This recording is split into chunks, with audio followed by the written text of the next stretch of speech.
Dana, what about Pittsburgh with the quarterback situation? We know Russ has been hampered with that calf injury, whatever's happened, but Justin Fields, as Coach Tomlin said, he's kind of maximizing the opportunity he has. How much longer can we go and continue to see Fields seemingly playing well, and it looks like they're fighting for him as well at practice today? Ooh. Like, what do you expect from that whole QB battle? You think it's an actual quarterback competition? It would be, Justin, show us you can't do this for me right now. As I go into training camp, when Russell and Justin went over there, I was like, this should be Russ's job. It's play-action-based offense. He could play in a way that, like, you're not going to hurt the football team. And now that the door has been opened for, Justin to get the reps because of Russell's injury, it's forced me to sit back and think, okay, let's live in the hypothetical world and fast forward 7 months. The Steelers are going to be good. I don't care who the quarterback is. They're going to be a good football team. So that means if Russell's your starting quarterback for the majority of the year and he plays good, I don't think Russell's going to be what he was 4 years ago, but he plays good. You're then, as an organization, sitting somewhere picking around 20 to 24. And then you have to ask yourself, are we going to pay a lot of money to Russell Wilson at 36 years old when he's only had a good season? And not know anything about Justin Fields? Or, again, you're going to be good. Let's play Justin Fields. We can become the Baltimore Ravens that early days of Lamar Jackson. We can be the best run game in the NFL with our offensive line, those two backs, and utilize quarterback designed runs. That's my only question about, like, my at least mindset on this is Arthur Smith didn't do it a lot with Desmond Ridder in Atlanta last year. I thought he would do it a lot more.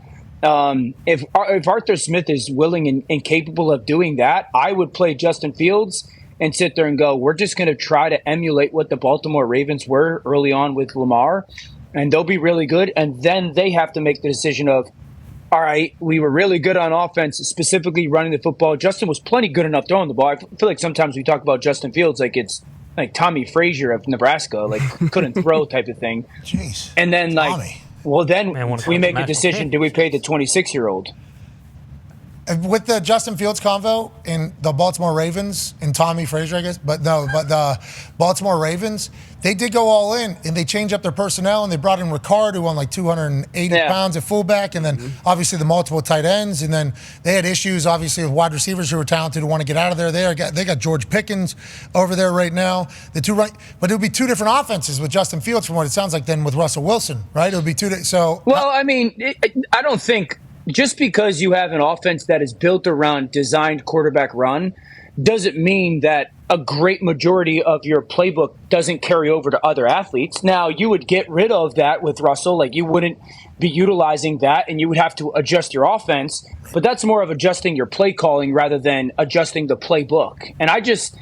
I just think that because of the type of people that they have, their offensive line is going to be really good in Pittsburgh, specifically running the football. And Arthur Smith is a fantastic run game coordinator, and those two backs are good. That's what I would do if I was Pittsburgh right now, if it's close. Now, if you tell me 3 weeks from now Justin Fields is looking awful in camp and Russell Wilson is settled down, different conversation. I don't think that's likely. So because of the talent that is still there, and dude, you guys, and D-Bot, you know this, AJ know this. When you commit to that style of offense, when you're going to be a little bit more of a designed quarterback run downhill at you, you'll get simpler defenses. Like, you will. So your pass game with Pickens and Roman Wilson and Freiermuth, like, it's not like they're going to be seeing these exotic coverages that your pass game is going to be so difficult to operate. To your point about Justin Fields, I remember there was a conversation about them being like, we want him to be a pocket passer, he can't run as much. And it's like, no, that's the running is, that year they were terrible. The only upside was him running the ball. Remember, it was like once a week, there was a highlight of him going 75 yards, pulling away from people. That one we just showed there, he broke 4 tackles. He was right down, he was running all over the place. He's a weapon on the ground. And it was always the discussion about him throwing, and shout out to Tommy Frazier, obviously. He did his thing. It was always like, because it seemed like that was the issue, as they talked about his arm. And was it his arm? Was it his ability to dissect a defense? What was it? What was the... Well, I think Justin has always played slow physically. Like, and it's weird. He is more of like a powerful athlete than a twitchy athlete, I would say. Like, he doesn't play super quick when it comes to like the suddenness of getting through a progression or whatnot. He's got an elongated release. I talked about that when he was coming out of Ohio State. one of the things that people called me a lot of different names about when he came out of Ohio State was the ball, his elbow got on top of the ball. Yeah, we did a presentation on this show. I remember that. Correct. And so like that's. Oh, it sounds like it was my fault that you got in. It sounds that correct sounds like you went through some shit because of what you did there. Huh. No.